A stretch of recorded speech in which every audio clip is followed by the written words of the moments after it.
تشریف لائے ہیں حضور سید شہباز حسین صاحب قبلہ مدظلہ العالی آل رسول ہیں. آپ ان کے چہرے کی زیارت کیجئے اور لطف حاصل کیجئے. اور سید غلام رسول صاحب بھی تشریف لانے والے ہیں, وہ بھی آل رسول ہیں, ان کے بھی چہرے کی آپ زیارت کریں گے اور انوار و برکات حاصل کریں گے. ساتھ ہی ساتھ مولانا غلام غوث قادری صاحب بھی آ گئے ہیں, اور مجھ جیسا گنہگار تو آپ کے سامنے ہی ہے. ہم لوگ کے آنے نہ آنے سے کیا فرق پڑنے جانے کو ہے, جیسن کو ہڑا چانی پر اسن کو ہڑا بھئیاں, بات ختم ہے. لیکن میں عرض کروں گا, عربی میں کہا گیا لا تنظر الى من قال انظر الى ما قال. یہ مت دیکھو کہ کون کہہ رہا ہے, یہ دیکھو وہ کیا کہہ رہا ہے. بے شک بے شک, سبحان اللہ. یہ دیکھو وہ کیا کہہ رہا ہے. اعلیٰ حضرت عظیم البرکت مجدد دین و ملت شیخ الاسلام والمسلمین, آیت من آیات رب العالمین, معجزت من معجزات سید المرسلین, امام احمد رضا خان فاضل بریلوی, محدث بریلوی, مجدد بریلوی رضی اللہ تعالیٰ عنہ نے لکھا, واہ کیا مرتبہ اے غوث بالا تیرا. بے شک. واہ کیا مرتبہ اے غوث بالا تیرا, اونچے اونچوں کے سروں سے قدم اعلیٰ تیرا.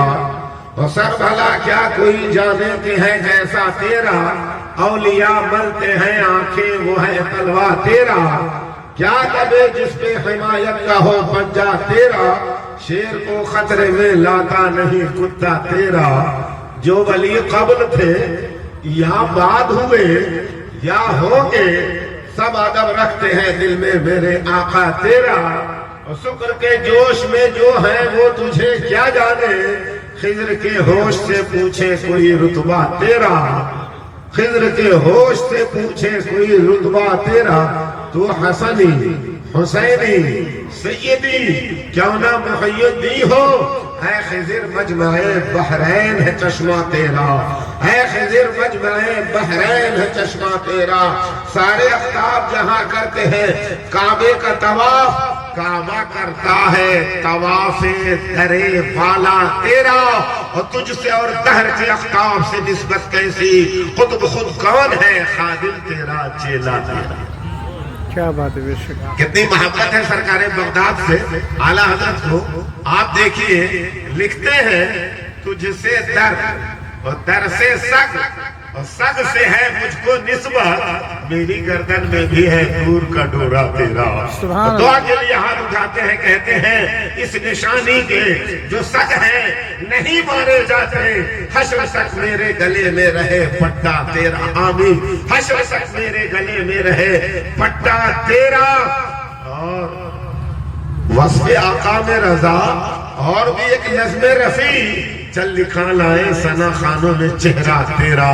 درود شریف پڑھی, اللہم صلی علی سیدنا مولانا محمد وعلی آلہ وصحبہ وبارک وسلم. صلو علیہ صلاۃ و سلام علیک یا رسول اللہ صلی اللہ تعالی علیہ وسلم. سیدنا حضور غوث اعظم شیخ عبد القادر محی الدین بغدادی جیلانی, قطب سبحانی, محبوب ربانی, حسنی حسینی فاطمی رضی اللہ تعالی عنہ کے ذکر پاک کے لیے ہم اور آپ حاضر ہوئے ہیں. غوث پاک کے ذکر کے لیے اولاد غوث پاک سے بہتر کون ہوگا. لیکن حاضر آنے کے ناطے کہا گیا کہ اگر سب پایا نہیں جا سکتا تو سب چھوڑا بھی نہیں جا سکتا. بے شک بے شک. ذاکرین کے لسٹ میں اگر نام درج ہو جائے تو سمجھ لیجیے زندگی بھر کی محنت ٹھکانے لگی. اور میری بات نہیں ہے, سیدنا سرکار اعلیٰ حضرت رضی اللہ تعالیٰ عنہ سے پوچھا گیا, آپ فرمائیں غوث اعظم کا مرتبہ زیادہ ہے کہ امام اعظم کا مرتبہ زیادہ ہے؟ تو اعلیٰ حضرت نے فرمایا تواضع اور خاکساری دیکھیے. فرماتے ہیں یہ منہ اس قابل کہاں کہ میں غوث پاک امام اعظم اور غوث اعظم کا نام لے سکوں. یہ تو اللہ کا کرم ہے کہ اس نے توفیق بخشا. میری ہمت اور مجال نہیں ہے کہ میں دونوں میں سے کسی ایک کی تفضیل بیان کر سکوں. غوث اعظم طریقت کے منفرد امام ہیں اور امام اعظم شریعت کے منفرد امام ہیں، ان کی شان کو کیا کہنا؟ تو غوث اعظم اور امام اعظم کے اندر اور اعلیٰ حضرت نے ایک نظام بیان فرمایا جو پوچھا گیا عبداللہ ابن مسعود کا درجہ زیادہ بڑا ہے کہ عبداللہ ابن عباس کا درجہ زیادہ بڑا ہے؟ تو جس صحابی سے پوچھا گیا انہوں نے کہا کہ ہماری لیاقت کہاں ہے، ہماری کہاں ہمت ہے کہ ہم دونوں بزرگوں میں کسی ایک کی تفضیل بیان کر سکے۔ کہنا یہی ہے کہ سرکار بغداد کی شان وہ ہے کہ اعلیٰ حضرت نے لکھا شکر کے جوش میں جو ہے وہ تجھے کیا جانے، خضر کے ہوش سے پوچھے کوئی رتبہ دے دے۔ سبحان اللہ۔ جی، اور قسمیں دے دے کے کھلاتا ہے پلاتا ہے تجھے پیارا اللہ تیرا، چاہنے والا تیرا۔ سرکار غوث پاک نے خود فرمایا میں نہیں کھاتا جب تک کہ کھلایا نہ جاؤں، میں نہیں پیتا جب تک کہ پلایا نہ جاؤں، میں نہیں پہنتا جب تک کہ پہنایا نہ جاؤں۔ غیب سے آواز آتی تھی بحقی علیک کل یا عبد القادر، بحقی علیک اشرب یا عبد القادر، بحقی علیک البس یا عبد القادر، طرف سے حکم ہوتا تھا، آواز آتی تھی اے عبد القادر میرے حق کی قسم کھاؤ، اے عبد القادر میرے حق کی قسم پیو، اے عبد القادر میرے حق کی قسم پہنو۔ غوث پاک آپ کو اپنی ولایت کا علم کب ہوا؟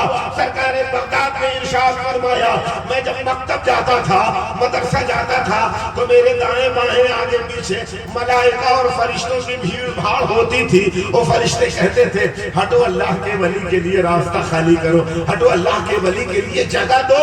تو میں سمجھ گیا بار بار فرشتوں کی زبان سے میں سنتا تھا اللہ کے ولی کے لیے راستہ خالی کرو، اللہ کے ولی کے لیے جگہ دو۔ میں بار بار فرشتوں کی زبان سے اپنے لیے اللہ کا ولی سنتا تھا، تب سے مجھ کو ولی ہونے کا علم ہو گیا۔ یہ حضور غوث پاک رضی اللہ تعالیٰ عنہ کی شان ہے۔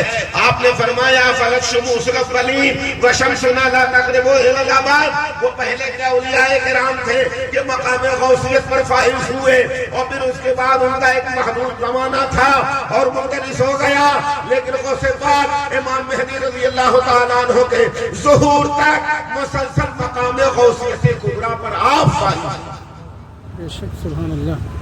اور حضور غوث پاک کی شان کتنی بلند ہے۔ آپ نے فرمایا یدی علی مریدی کالسماء علی الارض، میرا ہاتھ میرے مریدوں پر ایسا ہے جیسے آسمان کا سایہ زمین پر ہے، آسمان کا سایہ زمین پر ہے۔ سیدنا حضور غوث اعظم شیخ عبد القادر جیلانی رضی اللہ تعالیٰ عنہ کے بارے میں حضرت سیدنا خضر علیہ الصلوۃ والتسلیم نے خود ہی ارشاد فرمایا متخذ اللہ ولیا کان او یکون معه الا وهو متعتب الى يوم القیامہ۔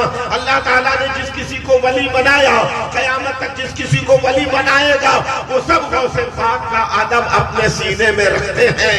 جو ولی قبل تھے یا بعد ہوئے یا ہو گئے، سب ادب رکھتے ہیں دل میں میرے آقا تیرا۔ یہ حضور غوث پاک کی شان ہے۔ مجھ جیسا کمیل آدمی کیا بیان کر سکتا ہے؟ بھلا اندھا تاج محل کی خوبصورتی کو کیسے بیان کر سکتا ہے؟ جھوٹی ہمالیہ پہاڑ کی بلندی کو کیسے بتا سکتی ہے؟ لیکن سرکار بغداد نے جو خود ہی ارشاد فرمایا ان بعض عینی فی اللوح المحفوظ، میری آنکھوں کی پتلیاں لوح محفوظ سے سٹی ہوئی ہیں۔ اخیر عمر شریف میں سرکار بغداد نے ارشاد فرمایا لا تقیسونی بأحد ولا تقیسوا علی احد بینی وبینکم وبین الخلق کلہم بعد ما بین السماء والارض۔ حضور غوث پاک نے فرمایا مجھے دوسرے پر قیاس مت کرنا اور کسی دوسرے کو ہم پر قیاس مت کرنا۔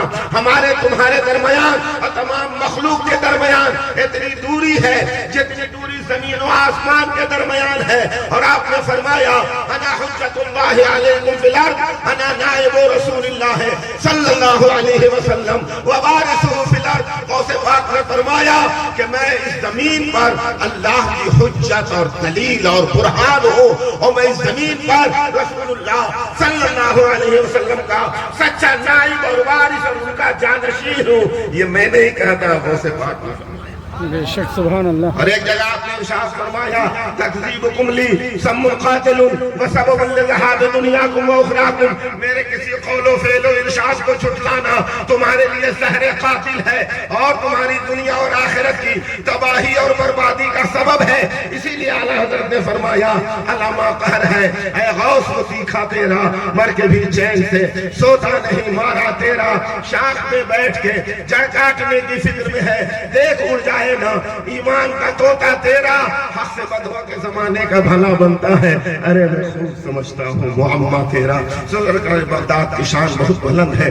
آپ نے خود ہی ارشاد فرمایا وَلَوْ أَلْقَيْتُ سِرِّي فِي جِبَالٍ لَدُقَّتْ وَاخْتَفَتْ بَيْنَ الرِّمَالِ، اگر میں اپنے سینے کے راز کو پہاڑوں پر ڈالوں تو وہ پہاڑ ریت اور بالوں میں تبدیل ہو جائیں، پاش پاش ہو جائیں، ریزہ ریزہ ہو جائیں. اور آپ نے فرمایا وَلَوْ أَلْقَيْتُ سِرِّي فِي بِحَارٍ لَصَارَ الْكُلُّ غَوْرًا فِي الزَّوَالِ، اگر میں اپنے سینے کے راز کو سمندروں پر ڈالوں تو وہ سمندر تہو بالا ہو جائیں. وَلَوْ أَلْقَيْتُ سِرِّي فَوْقَ نَارٍ لَخَمَدَتْ مَنْتَفَتْ مِنْ سِرِّ حَالِي، اگر میں اپنے سینے کے راز کو دہکتے ہوئے آگ میں شعلے اور انگارے پر رکھوں بجھ جائیں، مٹ جائیں، فنا ہو جائیں. وَلَوْ أَلْقَيْتُ سِرِّي فَوْقَ مَيْتٍ لَقَامَ بِقُدْرَةِ الْمَوْلَى تَعَالِي، اور اگر میں اپنے سینے کے راز کو کسی مردے پر ڈالوں تو وہ حکم پروردگار اٹھ کے کھڑا ہو جائے، زندہ ہو جائے.